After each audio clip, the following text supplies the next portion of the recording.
Today with HelpAlongYourWay.com, we have Neige from Alcest. Welcome. Yeah. Thank you. Hey, guys. Shelter, the new CD, it brings to mind great bands such as Howlin Wuelf, Jesu, Oasis, Jump Rope Girls, and The Cure.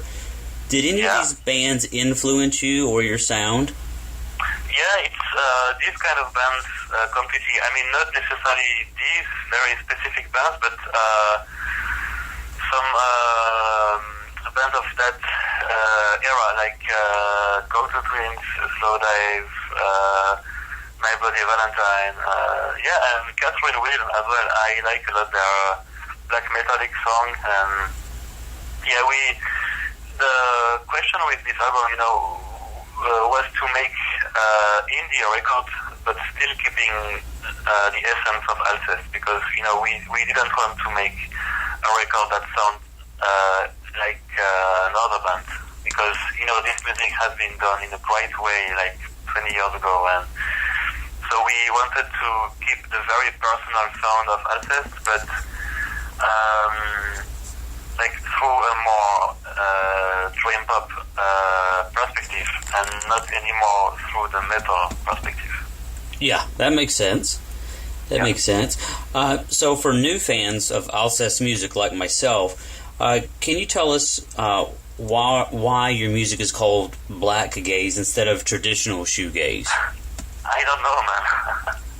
I have no idea. It's every time it's like the media and the press that find new genres and stuff. But when I started, for me, I was used to call it like otherworldly metal, or like ethereal metal, But when we released the first album, the Souvenir one, we have been compared to shoegaze bands, but back then I didn't know what shoegaze was, so I was like, okay, shoegaze, what's that? And I checked the bands like Slowdive and My Bloody Valentine and all these 480 dream pop, and I just adored it. I was like, wow, it's really great, but apparently, we were playing kind of shoegaze with metal influences, but we didn't do it like on being conscious of it. It was more like the style of the band. So. Okay, well that's good. Now, who makes up the touring band? Because it appears that there's just two members of the band, but I'm a little confused. Can you explain that for me? Yeah, actually, the band was a solo project for 8 years or something like that. And then in 2009, Winter Halter, the drummer, he joined the band. So now we are a two-pieces project. And 3 years ago, I thought that we should play some shows. So I asked to my friends in Paris, one guy I know since a few years.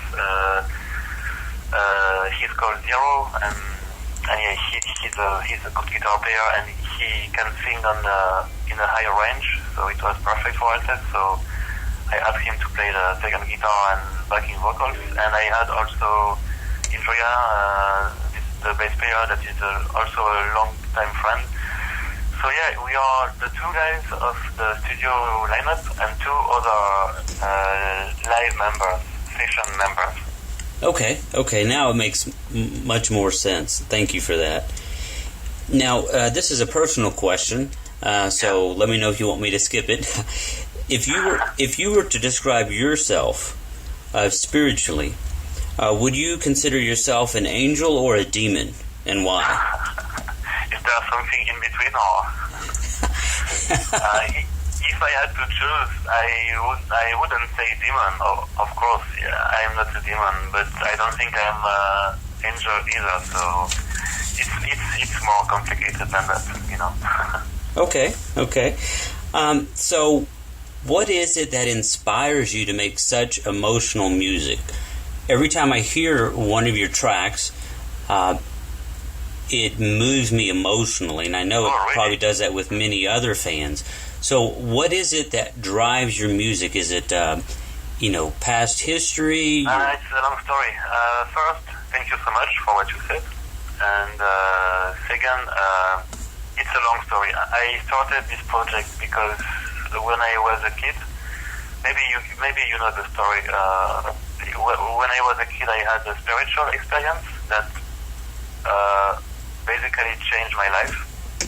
And when I became older, then 13, 14, 15, I thought, okay, so you had that, it was so important for you, this experience, so maybe you should find a way to express it and to show it to the world in a way, and I thought about making this music, but it was a concept before being a band, so the music is like a consequence of this experience, and it always was the main purpose of Alcest music, to describe this experience, to put it into melodies, because sometimes words cannot tell enough. Right. So music is more, I don't want to sound cliche, but yeah, it's more universal, and it doesn't need words. It's the same with the language. We sing in French, but apparently it never was a problem for the listeners because the melodies speak for themselves, and they tell even more than the words. So yeah, it's a very, very spiritual music. I mean, we don't speak about our daily lives or about our love stories, or it's a very. I don't want to say important, because that's just my conception of what is important in life and not, but it has a sense, really. Do any of these musicians sound familiar to you, or do you ever listen to them? Gabriel Yacoub? Never heard. Jan Tiersen? Yeah, Jan Tiersen, I was a huge fan when I started the band. I love Jan Tiersen, especially what he has done before. Not the rock albums he has, but more the accordion ones. The very old records, and also the soundtrack for Amélie. I think it's really beautiful. Yes, very good. Now, do you listen to any modern metal acts from France? Oh my God. I don't listen to so much metal at all, so I listen to a lot of new music, but it's not metal. Now, how did Alcest get picked to record the live BBC session, which is phenomenal, excellent quality? Oh, thank you so much. Yes, how did it happen? I think it's one of our contacts in UK that could arrange this performance for us, and yeah, we were so happy, man. Like, wow, the BBC in this legendary studio and all this beautiful equipment, everything like so vintage, and it was very, very nice. We have been quite lucky to be able to perform for the BBC, but we were very anxious. So the performance is not the best we could do, but yeah, in the end it's a nice release and a very good memory. Yes. Now, did you and the band get to rehearse in the studio before you recorded live? No, I think it was pretty much one take. Wow. With all the band, because we had, it's the BBC, so we cannot spend like hours. We had like half a day, or not half a day, a few hours to perform 3 songs, and to do the mix, you know. So we had very, very short time. So it was one take per song. Wow. Well, it was great. It was. Oh, thank you. Yeah, I think it's not really good, but thank you. You know, I think it's one of the better live recordings I've ever heard from any genre, specifically in a radio studio. The BBC does a very good job in working with their artists. I think so too. It's a very respected and legendary institution. So I mean. Okay, now I'm talking about the new CD called Shelter. There's a song on there. It's track number 5. It's Level des Muses. Yeah. Okay. Level des Muses. Yeah. Yeah. So it means the awakening of the muses. Okay. Now, what's the inspiration, or what's the meaning behind this song? It's very simple. It's the sea at night. Oh. Yeah, it's like if you listen to this song in front of the sea at night, you have got everything. It's I really wanted to make the soundtrack for this scenery, you know, very mystical and how to say. It has a very special feeling, you know, when you sit in front of the waves at night with all the stars in the sky, and you know the silver like reflection of the stars on the waves, and it's very, very special. And I have spent a lot of time during summer by the sea and a lot of nights, and it gave me some inspiration for the Shelter record. Very good. Now, when you recorded the guitars for the Shelter CD, did you record line direct, or did you mic up to an amplifier? Of course, I mic'd up to an amplifier. Okay. Now, the drum recordings, they seem very light and airy. Not air noise, but they just seem very light and subtle. Yeah. What kind of room, or what size of room did you record the drums in? It was in the Sundløgin, the studio of Sigurðs in Iceland, and it was a swimming pool before, so I guess it has a special acoustic, and we recorded the drums in the swimming pool. So yeah, maybe that's why it's very dreamy. But yeah. I think with the Halter he used the Vistalit drum kit, which is a very heavy drums, but you know, it's during the mix, you know, we decided to put the drums quite low in the mix because we wanted this album to be very airy, just like what you said, very ethereal. So yeah. Okay, very good. In terms of your personal outlook on life, your personal view of life in general, do you consider yourself a joyful person, or just average feeling, or do you consider yourself melancholic, or experiencing a lot of sadness and melancholy? Yeah. No, I would say I am more like a joyful person, and I always try, even if it's difficult, because you know that the era we are living in is not really easy. So we have to deal with a lot of things, and it's not easy to stay optimistic all the time. But I really try to be as positive and optimistic and joyful, and to give as much love to the people around me that I can. You know, so I would say I am more like the positive guy. Yeah, but you know, I have my emotions, so. I have a kind of issue with the passing of time. It makes me feeling really sad. So I'm a very nostalgic person. But outside of that, I am more like optimistic guy. Okay.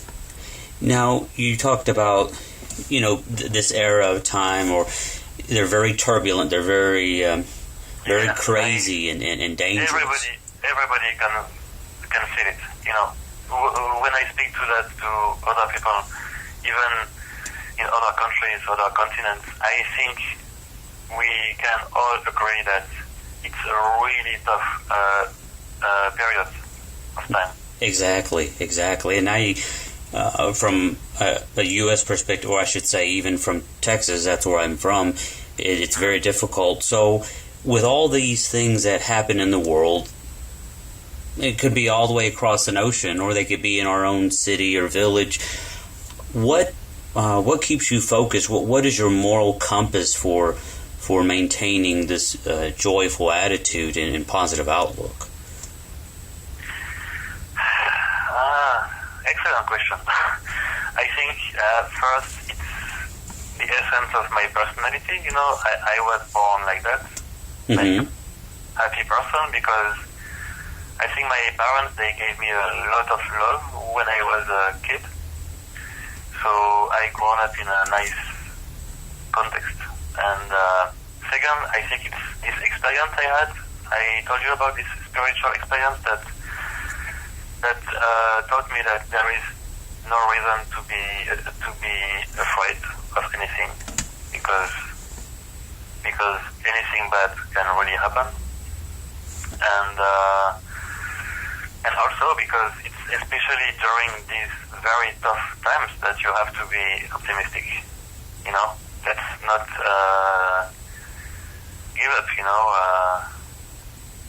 I think it's important to keep the head outside of the water, So, and it's funny because this Shelter album, it's exactly that. It's the safe place, the bubble where you can hide and feel secure and find yourself again. And it's this place that prevents you to be lost in the jungle of this world, because, as we said, it's really tough time. So yeah, it's like the breath of fresh air, the shelter. So yeah, it's interesting to see how this album sits down in period. Right. Now, it looks like we have a little bit more time.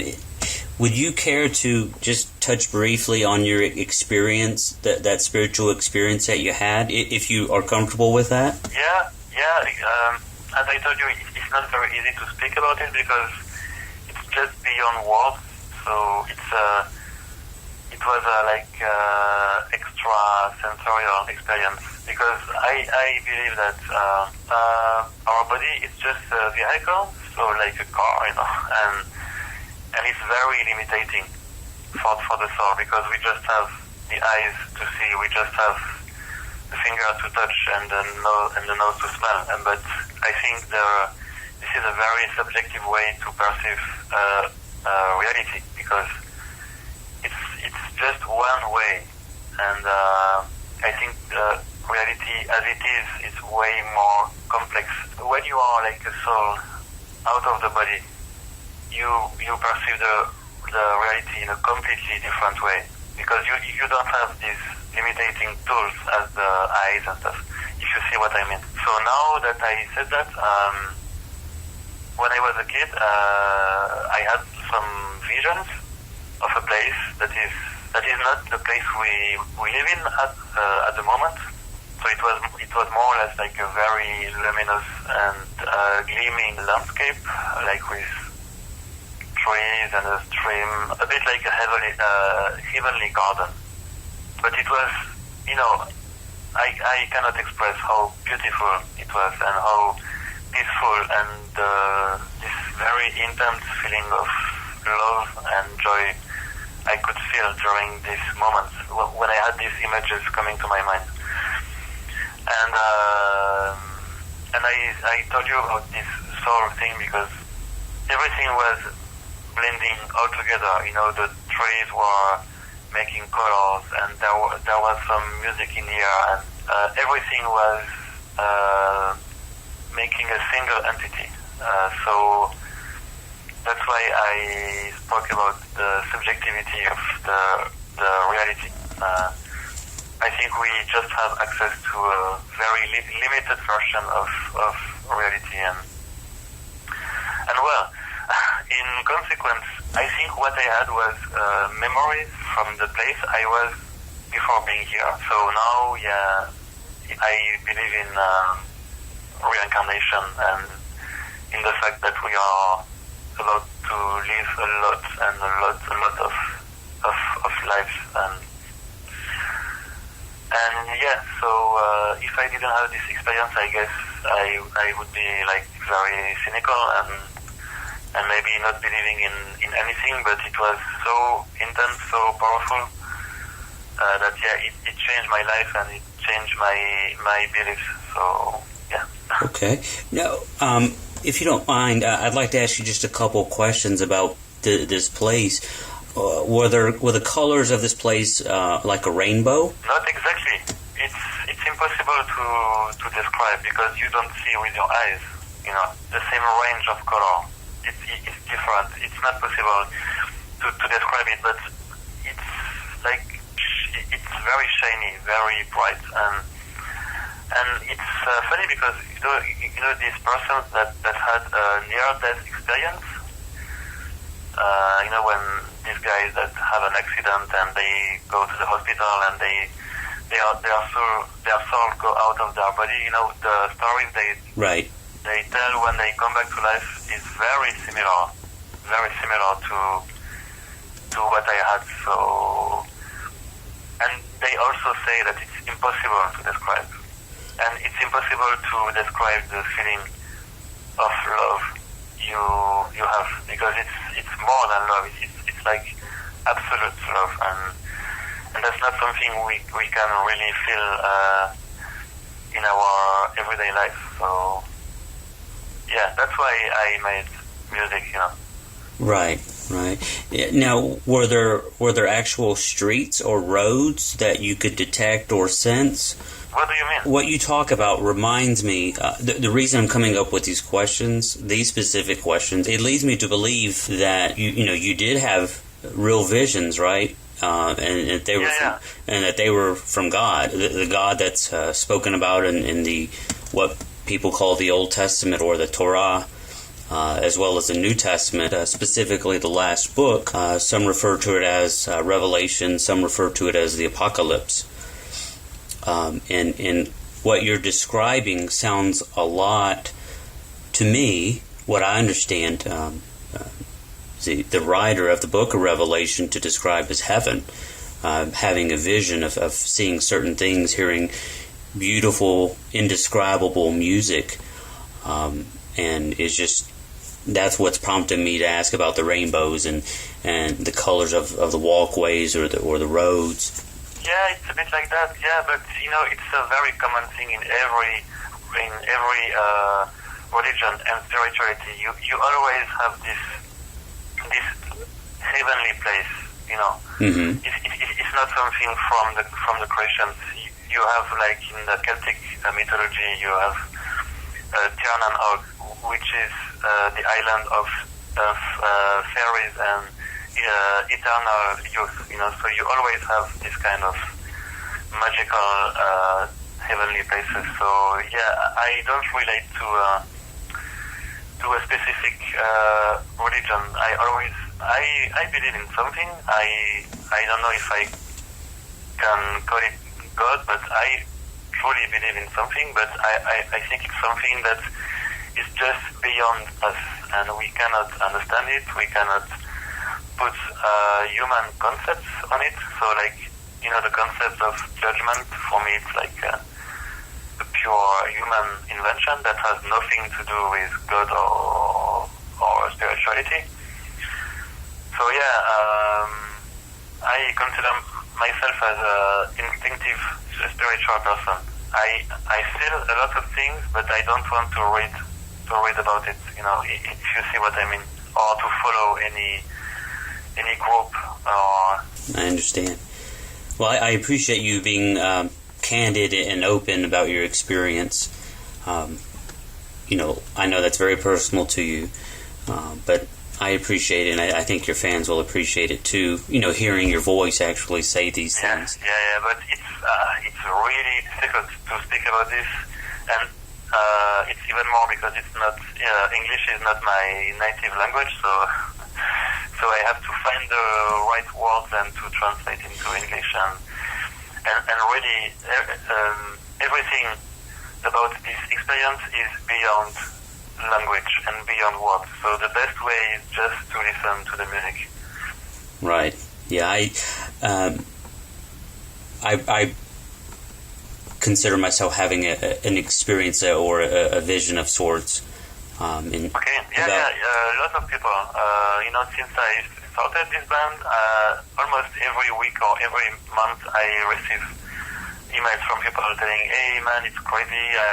I had the same kind of stuff," and it's always a bit different, depending on the culture, on the personal beliefs of the people, but it always has the same core. So I really think that I'm not crazy, and that there are many other people like me or like you that had this kind of visions, and Yeah, no, you're not crazy, because, I think that's one of the common threads through every single human being, whether they're a child that's yet to be born, or a child that is, 5 years old, or a grown-up, an adult, or even an older person. I think it's a common spiritual thread that we all have. So this is really good. I really appreciate your time, Neige. And that's my pleasure. I don't speak about this very, very often, so yeah, it's cool in a way.